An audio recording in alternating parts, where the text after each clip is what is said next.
lecture series this year has the theme of building a better world. And we thought that would be pretty nice and pretty positive.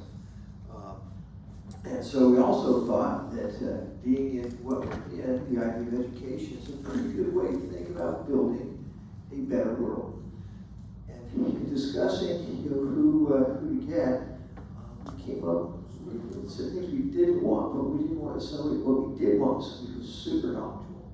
Okay, from an outside point of view and an inside point of view, nitty-gritty. And when Beaman Floyd's name came up, he's got a consulting and lobbying firm for community college organizations and some others.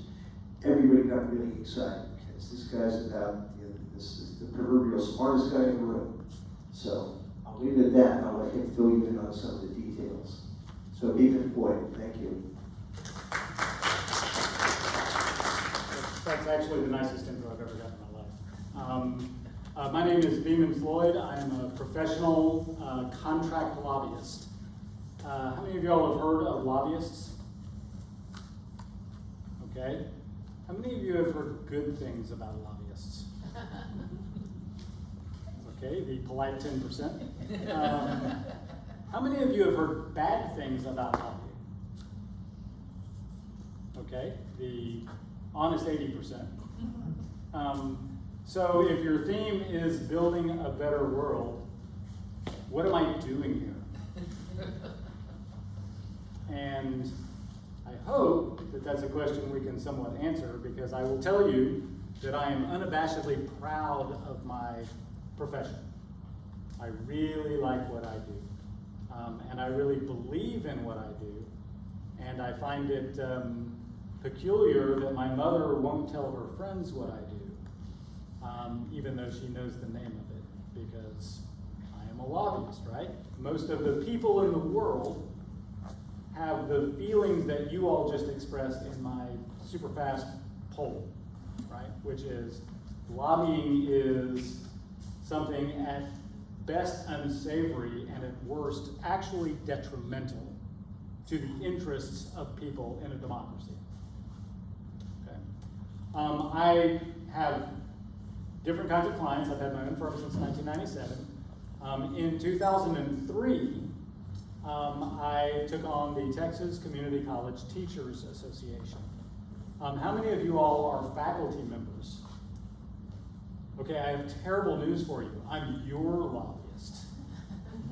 I represent community college faculty here in Texas through the trade association, TCCTA. TCCTA is a 501c6, C4, trade association. It also has a C3 component. It does a lot of, if you all have been involved with it, it does a lot of professional development work, it does a lot of team building and communication things. It offers liability insurance to its membership in case the policeman who walked in a minute ago was for you. But in the main, it does professional development and it does advocacy at the legislative session, right? It goes to Austin, to the Capitol, and looks after your interests while your politicians that you elect are passing laws that affect you in your classroom. Okay? I, as a lobbyist, am an instrument in that enterprise. The Constitution says you have freedom of speech, correct? Can we generally stipulate that that's true? Okay, it is. It actually really is here in the United States. I've had the good fortune to travel to lots of countries where that's not true, and I always come back from those countries all honked up on the First Amendment because I see people not having it, and it's terrible. So you, any one of you, have the right to go to the capital of Texas and to get up on the South Steps. It's got a nice view, the big building right behind you, and to say your piece. You can say, I am very upset. You can say, I think the governor is a terrible governor and I don't like his policies. You can say, I think the governor is a great governor and I love his policies, right? And there will be a state trooper somewhere near you, because that is the nature of our world. But mostly he'll have his thumbs in his belt and just make sure that you don't become an extra nuisance to the tourists that are trying to get in and out of the Capitol, right? You can say your piece, and you likely won't go to prison on a political charge, right? That is freedom of speech, and it is precious. I am a great lover of it and defender of it. The question is, if you do that thing, if you go to the steps of the Capitol, and you stand up and you say whatever it is you would like to say, what have you done? You said it. Awesome. You might feel better for it. Some European tourists or other people might be interested in what you have to say. Heck, a whole bunch of people might gather around you and say, that's super wise, and you might start a movement. You just don't know, right? Who knows? We have another freedom that's really important that we put with freedom of speech. It is freedom of assembly. Freedom of assembly empowers freedom of speech. So you can go to the Capitol, but also with a reasonable minimum of administrative work, checking in with the people at the Capitol, you can secure the south steps of the Capitol for you and however many of your friends you can get to come.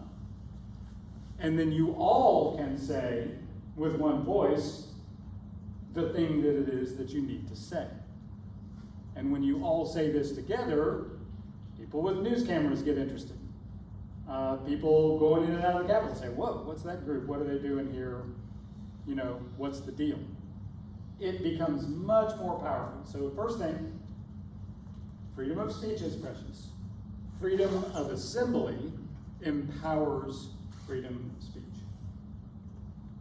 But there's a third problem. So 850 of you get on the steps of the Capitol and you say your piece. What have you done? You might have gotten on the news, right? You might have attracted more people who say, I'm curious about that, and you get to talk to them about it, and good things can happen. Organic, wonderful things can happen. But if you also have some expertise related to how bills become laws and who is interested in what in the Capitol and the processes and procedures of making laws, you can take that freedom of speech and that freedom of assembly and turn it into the best one, which is petitioning government. You get to actually talk to your government, if they'll have you, and ask them to do things or not to do things in your interest and in the interest of our society. And this is really, really an important power. I will tell you some of the things that I have said over the years to groups of people like you.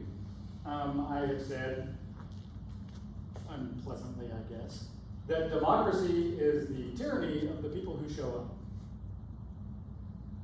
It's like freedom, but if you don't use it, it's a potential, but it's not an actual freedom. It's the tyranny of the people who show up, because the people who show up, conversely, because so few people do, have an outsized influence on the making of laws or the prevention of the making of certain laws, right? And we know this. I have the pleasure of seeing it all the time. I'll walk into a Senate office and I'll say, hey man, what's going on with Senate Bill 791? And they'll say, yeah, it's a pretty big deal. And I say, yeah, what's happening? He says, yeah, we've gotten like 20 calls on that today. A senator in Texas represents 1 million people.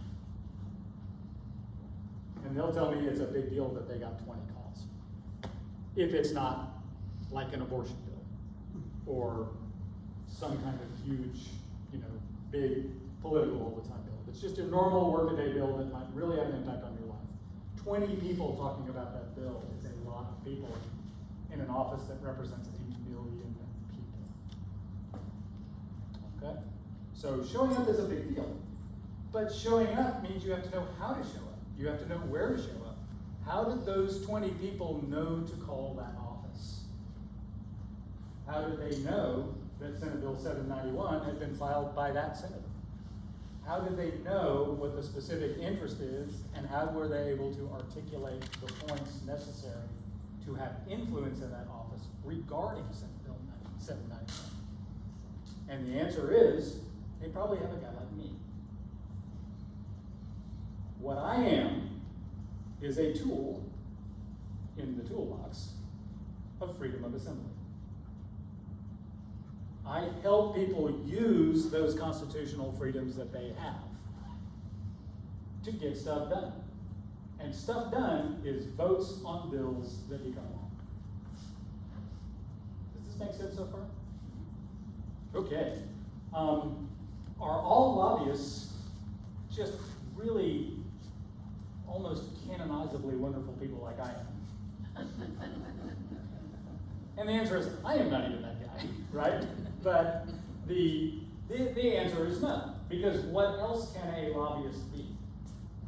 My phone rings from time to time, and it's somebody who says, I have a company, and I think I can make incarceration in Texas way cheaper than it is now. Because I have a business model where we can really trim down the amount of support that we are having to provide to prisoners in prison, so that I will be able to charge the state of Texas 85 to 75 to 65% of what they're paying per prisoner now will be great. And I say, so tell me about your human rights plan in that. The coercive power of the state is incarcerating people. And right now, we know that conditions in prisons, there are a lot of prisoners in Texas without air conditioner, for instance. So how is it that you're actually going to trim off our current business model and make a bunch of money? And also, what do you want me to do for you? And the answer is, oh, I want you to use your credibility, because I know you're a good guy, to get me that contract. And so far, I have said, no thank you. But when I do say no thank you to folks like that, they will show up with somebody else. Right? So, there is also a kind of lobbying, a kind of lobbyist, that represents very narrow interests using their peculiar access to try to accomplish a very narrow purpose. So, the question is that making a better world? And the answer is, you don't know, because you evaluate what it is that the narrow interest wants to do. It may be like creating cold fusion, and it would be awesome. Or they may be really bad people who want a government contract and want to take the tax dollars, abridge people's human rights, and then walk away behind a big cloud of dust and leave tax freedom open, right? You don't know. The only way you do know is by having enough citizens involved and enough legislators being held accountable to be accountable in those spaces, and enough lobbying expertise to be able to grade the papers of those other guys, so that we become a functioning democracy. So that we become the place where everybody's papers are getting properly graded. And where everybody actually has a burden of proof to say why their thing isn't an awful thing. Or why it's a great idea. And for everybody to say, hey, it's a great idea. So, it's complicated. It's really complicated. And it's extremely time consuming. It's super arcane. We were having a conversation about some of the arcane, actual administrative processes. I don't know, it's probably like college or something. It's really complicated, and there are lots of different layers to it, right? And there are people whose just their job is that thing. That's me, the lobbyist. Okay? So higher education. Higher education is a very weird thing. Texas recently, for the 20th year in a row, was voted by CEO Magazine as the best business environment in the United States of America. And one of the things they cite is a workforce that is educated. Workforce, educated, all good things, right? They like, the CEOs of the United States of America, when surveyed, think that we have something good going here when it comes to college. That we have a lot of institutions, that we have a lot of very precise institutions that are really serving the interests of their communities, like Galveston College. And that those institutions are building a bridge between the interests of the students and the interests of the community in such a way that becomes value added to society, making a better world, which is awesome. But colleges are also expensive. People like your erstwhile president, who is a member of a trade association, TACC, the Texas Association of Community Colleges, and a leadership guy in that for I'm also a member of TCCTA. many, many years, and a card-carrying, vociferous member of TCCTA, and shows up at lots of TCCTA stuff, which is great. It is a respect to the faculty that he does so. Your college presidents go and try to say, yeah, we're expensive, but we're really worth it, and what you're getting for your money is really good. Right? What we're doing is important, and we can prove it, and give us more money. Community colleges are often very popular because they're such a good deal. And then it is up to the presidents and the faculty and the other interests associated with community colleges to say, yeah, we're a good deal, but we're not that good a deal. You are underfunding us, you need to do better. Right?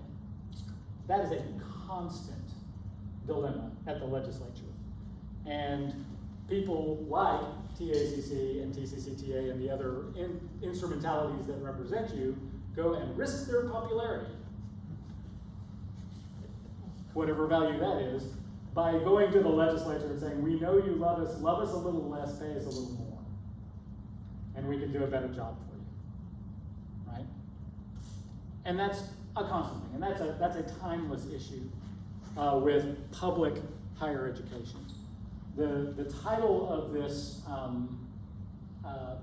presentation is Politics, Policy, Public Higher Education, Crossroads or Collision.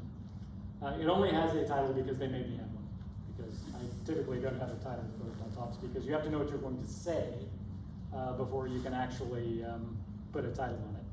So I took a guess, but I think it was a pretty good guess, because one of the fundamental things about higher education is it worth paying for with tax dollars? Is it worth it?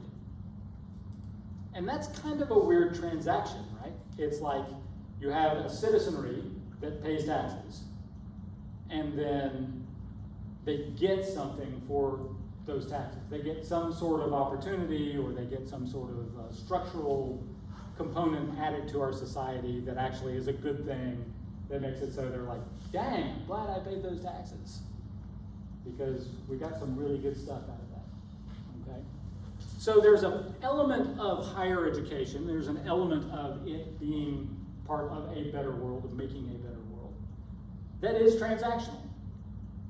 You all are providing something for a price, and the result of that provision is a better thing for enough people that it makes a general difference in the world. Okay? So individually, as a student, you have a transaction, right? Do you pay tuition? Yeah.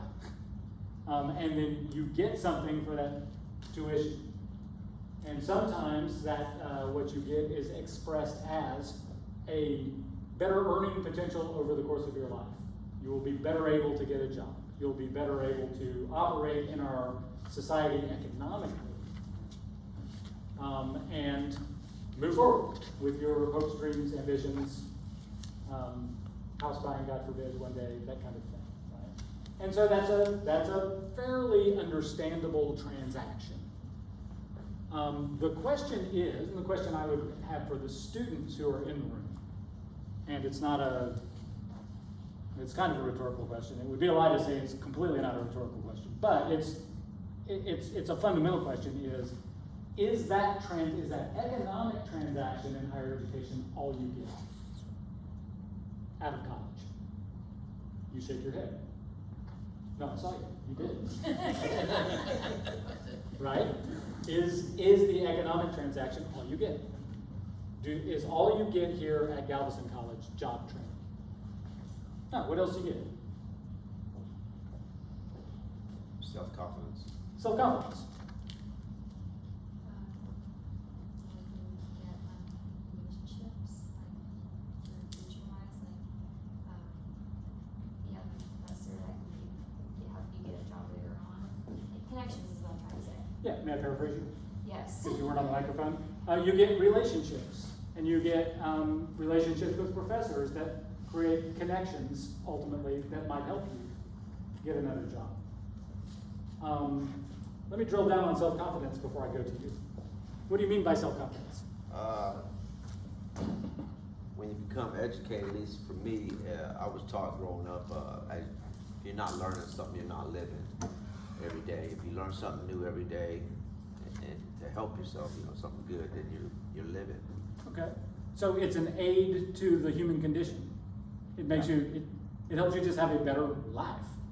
Build your human capital. Okay. Did you have something? I'm not forcing. Okay. Yeah, I mean, when I was in college, the title of my college education was The Glorious Decade. I was at Louisiana State University from 1981 to 1991 in the bachelor degree part of my higher education. I will say that in the middle of that, I was in the United States Army because I really spectacularly ran out of money and had to go earn the GI Bill, right? But I was in college for a long time, and I studied stuff that is really arcane, right? I studied ancient history and Russian studies focused on Soviet studies because I'm old, and the Soviet Union was alive when I was doing that study. I was just confessing to your government chairperson over there that the only government classes that I took in college were Soviet foreign policy and Soviet domestic policy. So you can imagine how useful that has been to me. And the answer is extremely useful, really useful, wildly useful, I have found. Because what I learned in college was like totally not a linear transaction. It was not a discrete skill that added to another skill. It was totally different. You know what my clients like the best about me? They like it that I can, in the absolute heat of the legislative session when there is no time whatsoever, I can produce a written 1 or 2 page document that absolutely crystallizes an issue in a way that moves the needle. So I can walk in not just with an oral argument into committee or into offices, but I can put a piece of paper down in front of them and say, and I can do that real fast. And the reason I can is because I have an English teacher named Anna Nardo, who is a John Milton scholar, and we would read really complicated poems by John Milton, and then she would say, I want you to write a paper on this really complicated topic, but it can only be 2.5 pages long, which means it has to be a piece of crystal. It has to be perfect. It has to be a gem. Every word in it has to mean something. That's what Anna Nardo told us. Turns out that is what a political one-pager is, a good one. And little did she know. I also love Anna Nardo's class because John Milton, his biographical information about Milton, he was at Oxford, and they said, you've been here for a long time and you're getting old, you need to leave. And he said, no, I'm just not quite ready yet. And he finally left when he was 27, the same age I was when I left LSU. So I feel like I've got this sort of kinship with John Milton in terms of my higher ed career. But the thing about higher education is that it transcends that transaction. It transcends something that is perfectly linear. It does things, it gives you surprising relationships. It gives you a surprising relationship with yourself. It causes you to be more thoughtful, maybe, if you're lucky, about some things. It gets you a good job. But it also kind of gets your mind moving. There are lots of names for this: critical thinking, you know, the spirit of critical inquiry, sort of an enlightenment viewpoint if you're sort of Western-centric, right? But it gets you thinking, and it gets you thinking in a learning community. It puts you with other people who are thinking. And you wind up having conversations that are really important. What I told my daughters when they were considering whether or not to go to college, I said, it does all these things for you. We had this discussion with my daughters. And then I said, but most of all, it makes it so you get more jokes than other people do, because you have more frames of reference for getting jokes. So that's really the most important thing about college is the humor that you can get from it. But college is really important, and this learning community is important. But here's a problem. And again, this is a problem that the presidents of your community colleges have dealt with and have been dealing with for a period of years. That kind of life enrichment, that kind of making the world a better place, defies metrics. It's real hard to measure this. It's really hard to measure this value, what you're getting. It is not the kind of thing where you can say, you know, A plus B equals C and you're out. And the value added to you as a human being is exactly $7,640 worth, and you only spent $7,200 on college, so it's a net. You know, it's a net positive in terms of the tax dollar expenditure. One of the things that we've struggled with for years and years with the legislature is that the legislature tends to see college, some legislators, and the legislature generally from time to time, sees them in the context of a production metric, right? For a long time, there has been an idea. I think this idea is fading a little bit. I think it's fading a little bit. But the idea was that businesses have a special kind of virtue. And that if you run things on a business basis, that's a better thing than running them as a government agency, for instance, or a college or university or something. That what we need to do is take those ethics that make us this great economic engine in the form of business models, business enterprise, and run things in that way. And so when you do that, you take something like this, and you say, how can we measure what's going on at the school? And the answer is you can measure some stuff, right? You can measure if any of you all actually make progress to a degree. And if you don't, kind of what do you do? We can't all be John Milton and just hang out at Oxford till we're 27 and feel like we know enough to not be hanging out at Oxford anymore, right? So there are metrics to be applied. There are metrics, there are responsibilities that the college, you professors, have to you students related to your ambitions for being here, which are complex and need to be served. They can't just put you in a big, like, word cloud and expect you to achieve your goals, right? So there needs to be a kind of measurable structure. But I think the mistake that the legislature has made, at least from my point of view, and people here may disagree with me, but a mistake that I think the legislature has made from time to time is that model that they want to put, the business model that they want to apply to higher education is a production model. We're going to produce a thing. We're going to produce college graduates, right? You, as faculty, will produce a certain number of college graduates, like elves at the North Pole before Christmas producing etch-a-sketches, as seen in Will Ferrell's magnum opus, Elf, right? How many etch-a-sketches can you make in a day? And that's the measure of how good an elf you are. You students, your job is to get produced as quickly and efficiently as possible, right? And then that becomes the measure of success in higher education. That is a measure of success. The problem is, and this is where certainly I am in my Congress with college faculty in a particular way take issue, is that I think that is a subset of what colleges do. Because a lot of what colleges do is they provide opportunity. Right? Community colleges are really interesting because you all are so able to prepare a workforce for specific things, and that is extremely important. But at the same time, what happens if the next poet laureate of the United States of America is living here on Galveston Island and can only afford to go to college here? That person needs to be able to get what they need to become the poet laureate, the Carl Sandburg of the Houston Ship Channel, or whatever it is that they become, right? That opportunity is part of what higher education is all about. The other thing that colleges have to be is an inventory of knowledge, right? Because you guys are not precisely producing the American economy. You are like Granger for those who get things done. You're the big warehouse that can get the part that the world needs. I will give you an example.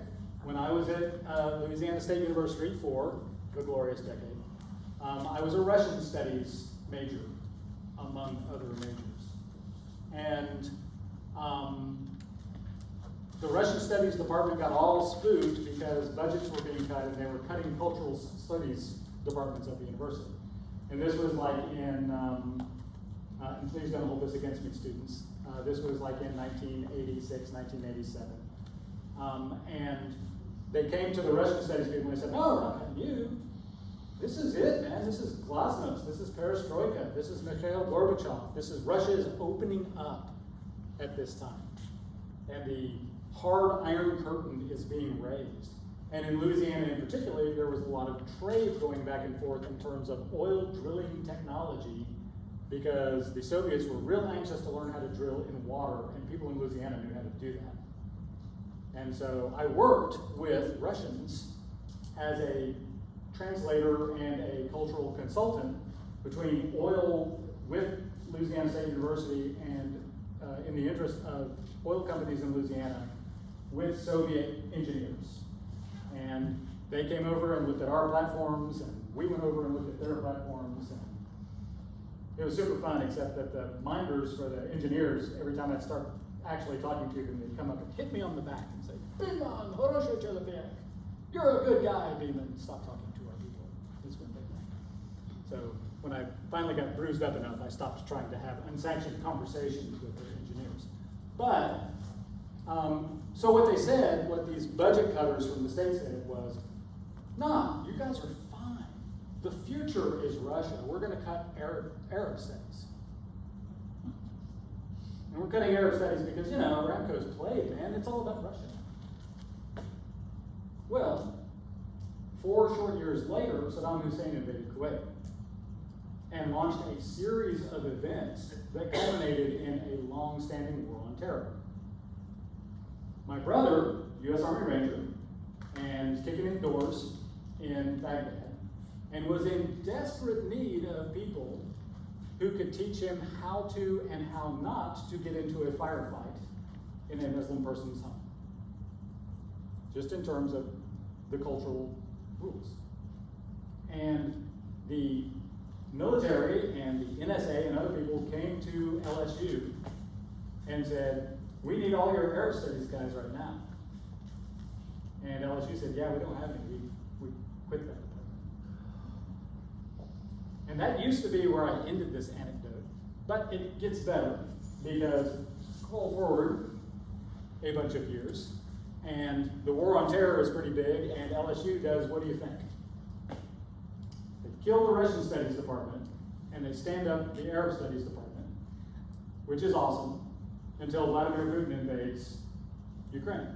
And then people show up, literally, because my professors and I have talked about this, they showed up at LSU and said, we need your Russian studies guys again. And they say, yeah, we don't have any of those.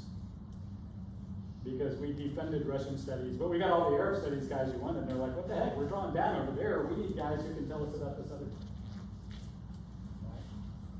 Right? Higher education is the inventory of human knowledge. It's not all human knowledge. There is lots of wisdom in the world that is outside of your hallowed halls. but it's an organizing structure for a lot of human knowledge. So what I would say to policymakers about higher education is production is in there, and it's a very important subset of what higher education does. But think of it as an inventory model. Don't think of it as the company who uses just-in-time suppliers. Think of it as the whole universe of suppliers who have to be ready to do stuff. Because your Basque poetry professor that everybody thinks, Basque poetry, what? Yeah, 8 guys can read that in the world, including you, what the hell? Right? When some dude who's informed by medieval Basque poetry blows up a pipeline in Spain, somebody's going to want to know why it did it. And that Basque poetry professor is going to be very important. Or, less functionally, it's just kind of cool not to lose knowledge. And it may be that Basque poetry is just real pretty. And somebody needs to know how to do it. And so, part of the argument that we make, and it's a very difficult argument in the world of resources that we work in, is higher education just is part of what a better world is. It is what part of a better world is. And the problem with it is you all, the students who are feeling the change in your life that is hard to define or measure, and you professors who see that and have an interaction with that betterment of the world as part of your career, you guys are the experts at it, but it's kind of hard for people on the outside looking in to appreciate the full value of it. And so guys like me, the lobbyists, go down and take what I've just told you and condense it into something that is survivable in the hot box moments of talking to legislators and staff. What I really do is pick my moments, and I go in the deep blue interim when staff and legislators are bored, and I say, let's have a big, long, crazy talk about higher ed. And I get them, on August 25th when it's real hot outside and nobody wants to go do anything else. But that's a hard thing it's a hard thing to sell in a functionalist model. But in my opinion, it's crucial. It's why I like working with and around higher ed. It's why I really like working with faculty, because faculty know what they're doing and have to find a way to articulate the value of what they're doing in the interest of a better Galveston, a better Texas, a better United States of America, a better world. Right? I believe this. I really strongly. I believe in you guys way more than I believe in the private prison guys who want to feed people cubes of gelatin. So, be of good cheer. All right. We're at an interesting moment with regard to the intersection of higher education and politics and public policy. Because whatever your political persuasion is, I think it is generally stipulated in our society that politics is extremely contentious. And that a lot of people say things in the political space that they have no freaking idea what they're talking about. They say things that simply are not true. And they say, but there's a certain functionality to politics. They say those things on purpose, usually, for a reason, usually. And right now, there are people who are saying things about higher education. On Monday, this coming Monday, there's going to be a committee hearing at the Texas State Senate. I will be in attendance. It's going to be super fun. I think you all should come. And the things, three things that will be considered are, one is higher education faculty senates. This is something that the Lieutenant Governor has asked his senators to look at. Review and analyze the structures and governance in higher education, focusing on the role of faculty senates and like groups in representing faculty interests to higher education institution administrations. Make recommendations to establish guidelines for the role and representation of faculty by faculty senates and like groups at higher education institutions in Texas. this is a curious charge, because faculty senates are representing the interests of faculty. But that charge says, decide for faculty how faculty senates will represent the interests of faculty. My personal opinion, faculty are kind of the best ones to decide how faculty senates represent faculty interests to the institutions in which they work. Now, there is obviously a structural pattern of how faculty senates work, right? But this is something different. The next charge, and I want you to put your, if you are faculty, I want you to put your assignment hat on, and if you are a student, I want you to think of this as an assignment. Because these interim charges are like mandates to say they're like academic assignments for the legislature. This says, stopping DEI to strengthen the Texas workforce. DEI is diversity, equity, and inclusion. Are you all familiar with this term? Okay. Examine programs and certificates at higher education institutions that maintain discriminatory diversity, equity, and inclusion DEI policies.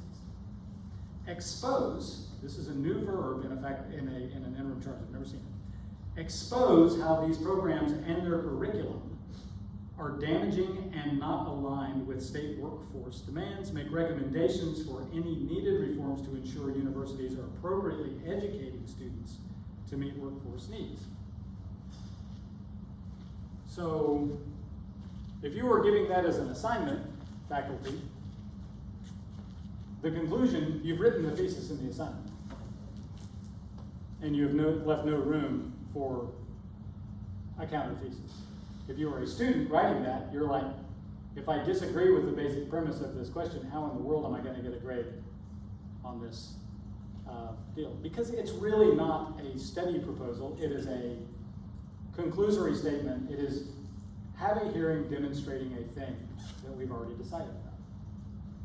And I would say, personally, that is a concept that is somewhat antithetical to the learning community concept of college, to the free inquiry part of what you guys are doing here. And yet it is a political hot potato. It is a political hot potato.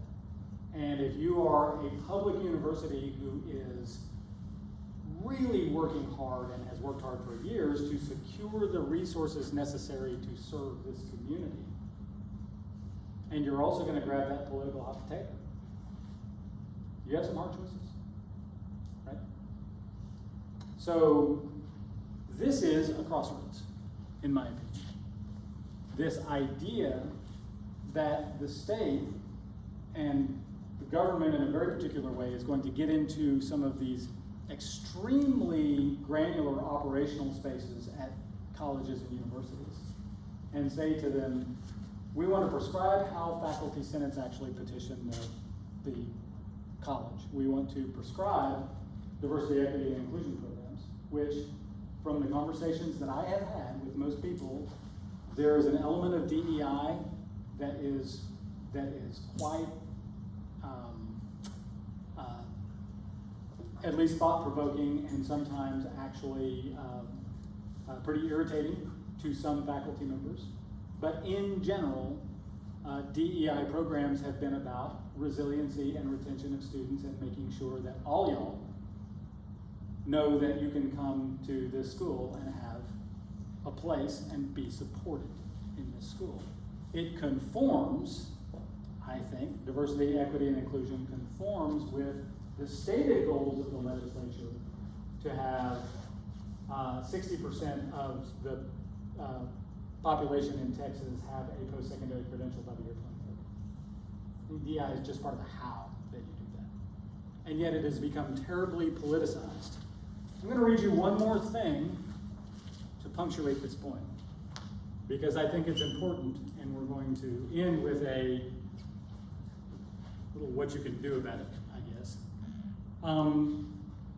There has been press about higher education all summer long. And it was kind of moving hand in glove with a lot of other political issues related to the state of our culture. And my personal favorite that I read about you guys was on June 14th, 2024 in a publication called Texas Scorecard. And the question in this publication was phrased thus: why are we funding institutions that promote degeneracy, evil, and outright untruth? Asked Brady Gray, the president of Texas Family Project. These ideologies work their way further into our society every day that we allow it to continue. Drag shows for kids, pornography in school and public libraries, and children being preyed upon with evil gender ideology is all a downstream effect of our universities.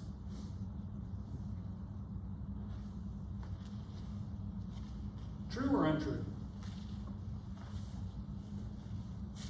Are all those things a direct downstream effect of public universities in Texas? No, unlikely. Probably not. And yet, it's there in a publication that's a pretty influential publication. So the question is why? Well, the question is why. The question is also how, right? So what is the, somebody either believes that or somebody thinks that that is a useful thing to say. But the other thing is somebody thinks they can say it to a significant population here in Texas and be believed. How is that possible when you all are who you are? How could this possibly be an advantage of any? How could anybody think that this is true, and how could anybody think it is an advantage to say this thing? And I think the answer is, and this is the part of the sermon where I try to convict your hearts, because my graduate work is in theology, and so again, why am I a lobbyist? You tell me. But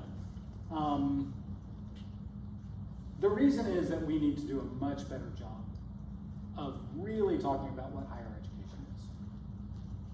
That we cannot rely on the historical prestige of higher education. That we cannot rely on the personal academic freedom that a lot of faculty assert in the form of tenure and academic freedom to explain why it's important, why it's necessary. We can't rely on the notion that people value something that is esoterically called free inquiry to say, and my point is made, so leave us alone. We have to talk about what we do.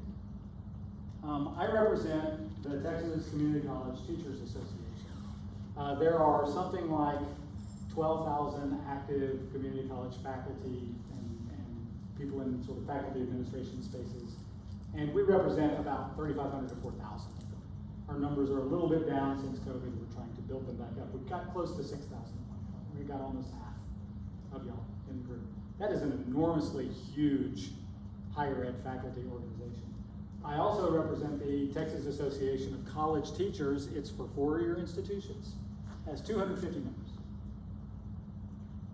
There are 6,000 faculty members at the University of Texas. There are 4,500 faculty members at Texas A&M University.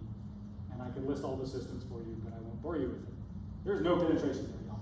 250 people. A similar thing with the Texas Faculty Association, which I also represent. So I represent the three big Texas faculty associations. Community colleges are by far the biggest one, which is awesome. Keep up the good work. But in general, the people with a real stake in this thing, faculty and students, are not doing the job that they need to do to tell the story of this into those spaces that make laws that invoke the coercive power of the state to have an impact on your life. And I think we need to do better than that. And I think we need to not have it be, my academic freedom is my human right, and the argument is over. I think it needs to be, why is academic freedom important? Why is free inquiry important? Why is tenure important in those spaces that hold to tenure? Why is it important for students to be able to come in and explore their interests in college instead of declaring their interests and then being run through pretty quick? Right? Do you need time to develop those interests and those skills? Do you need time to develop that self-confidence? Do you need to be able to change course on the basis of what you learn in college? Or are you one of those people who says, I wanted to be a lobbyist from the day I was born, and so I went and took a bunch of crazy courses, and then I went to be a lobbyist, or a nurse, or a doctor, or whatever. And so we need to tell the story of higher education, and we need to use our particular superpowers that you're learning here or that you have here as part of your chosen career. And those superpowers are actual critical thinking and peer review and free inquiry and open discussion and clear, effective communication and teaching. You all should be the best lobbyists in the world because you have all of the skills that the market is dying for in a lobbyist. You guys just have it. But all of those things have to be tempered with a certain discipline, with a certain focus on what it is that you're trying to do, and what you're saying, and how you're trying to say it. That's where I help you. I help you understand where those focal points are and how to focus that, and basically the format. I tell you the paper can only be 2.5 pages long, or actually 1 page long in the legislature. Because one of your colleagues gave me a paper that he has on some pretty good reforms that he's asked me to help him deliver to the legislature. It's 78 pages long. And I had to call him back this week and say, dude, that's a swinging miss. Some good ideas in there, but I spent my weekend doing it because that's my job. It's nobody else's job to do that. So you all have a lot of power. You as students have a lot of power to articulate the non-linear values of what you're doing here. And you need to be ready to express those things if you think higher education is a good thing, if you think it's been good for you, if you might be seeking work in it, or if you want to leave it a better place for the people who come along after you. So I would charge you, if I'm allowed to do that in this format, I would charge you to look into freedom of assembly and to look into spaces where you can actually get with other people who are doing that specific thing, and to not feel like you are politically expended in other spaces, faculty famously in their own academies of discipline.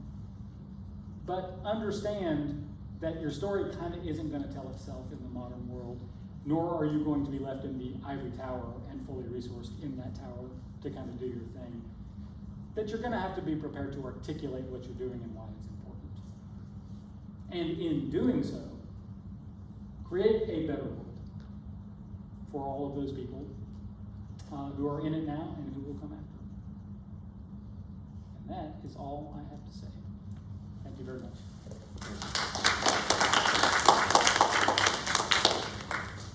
I don't know if you all have time for questions. Absolutely. But I'm super happy to entertain any. Sir? Okay, based on the interim, I'm using the term right, interim charges, lieutenant governor, teacher, whatever. Right. There's the one that says faculty tenure revisions. Right. What do you see on the horizon for that? Yeah, and that's interesting. There was a bill that was passed in the last legislative session, Senate Bill 18, in the 88th legislative session, if you care to look it up, which created specific statutory requirements for what they call summary dismissal of tenure. That's how it ended up. It started out as a much more expansive criticism of tenure and, frankly, elimination of tenure in public colleges and universities, but through the course of the legislative process, which is what we do for a living, what we're talking about when we're talking about engaging with the legislature, it wound up being a bill that's arguably actually kind of a good bill because it created for the first time some very specific requirements for summary dismissal under university tenure provisions and college tenure provisions. They're going to look at how that has worked. There is still a lot of pressure on the concept of tenure because it's one of those things that has become highly politicized. you know, you get a job and then you can work, you know, you can't be fired and you can, you know, sleep under your desk all day long and you know, help the Chinese Communist Party and we can't fire you. And none of these things are true. But how do they know they're not true until you tell them? And so, I think that there's going to be a critical review of the impact of Senate Bill 18, and there will likely be bills that try to further the restrictions on tenure and requirements of tenure. And then the term you use, summary dismissal. Yeah. What that is? Typically, organizations like colleges and universities have two kinds of tenure dismissal systems. One of them is taking somebody's tenure away from firing a tenured professor. And it typically involves a peer review where you have a committee that's composed of your peers who come and review the facts and then in consultation with the deans forward a recommendation to the provost who will ultimately forward that recommendation to the board of regents or your board of trustees and make a decision relative to that. That would be like the normal tenure dismissal process. But most colleges and universities have some mention in their systems, those who have some mention in their rules about summary dismissal. And that has typically been understood to be somebody who is dangerous. For instance, we're taking your tenure away because you struck one of your peers. Or we're taking your tenure away because of some kind of sexual incident. Or because you have showed up to class on a number of occasions and clearly have been doing cocaine on your lunch hour. Or something that is so egregious that your presence at the institution needs to be terminated too soon. That would be summary dismissal. But interestingly, a lot of those summary dismissal policies that institutions have had haven't had really very much of any. It's been pretty much a summary power of the president of the institution. And so we took a tenure bill that was a big limit on tenure generally, and ultimately through the course of the process and the debates in the process, it became a bill that actually created some process in the summary dismissal portion of the of what institutions are doing, but still allowed institutions to maintain their general dismissal policies. So, arguably, actually, an improvement from the faculty point of view in that it puts some kind of structure in the summary dismissal. Yes, ma'am. So just kind of like a long kind of question, I'm not sure if you can explain it or not, but. I'm super patient, but we may get booted by our erstwhile people. Go ahead. So we did have an election coming up, and you know, voter turnout isn't as high as it used to be, or I guess it is now since it was so crazy. But anyway, so and that's because people feel like their vote doesn't really matter. So would you say, as like a lobbyist, that your involvement in like being like kind of like the communicator between like people like policymakers, would your involvement help raise voter turnout, like individually for each person you kind of? Yeah. Well, I mean, it's something that I certainly preach, right? So when you talk about voting in a democracy, we hold voting up as absolutely fundamental to our freedoms in a democracy, and that is absolutely 100% true. I've also had the good fortunes to be in a lot of countries. That I'm going to Azerbaijan this coming week, and the guy who's the president there is the son of the guy who was the president, and before that he was the governor of the Soviet Republic of Azerbaijan. So it's a monarchy, but it kind of, you know, but they call their guy president, right? And they have elections all the time, but these guys win by landslides constantly. Voting is really important. But voting is the gateway concept in democracy. Because the two things you're doing in your relationship with, you're doing three things really in your relationship with elected officials. You're picking them, you're educating them, and you're holding them accountable. The election part is picking them.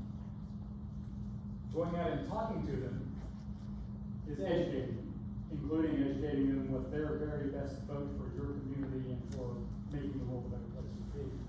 Holding them accountable is making a record of that vote and then saying, good job, keep it up, keep up the good work, or, hey, we talked to you about this and you made a terrible vote on this issue and we're gonna hold you accountable to it, right?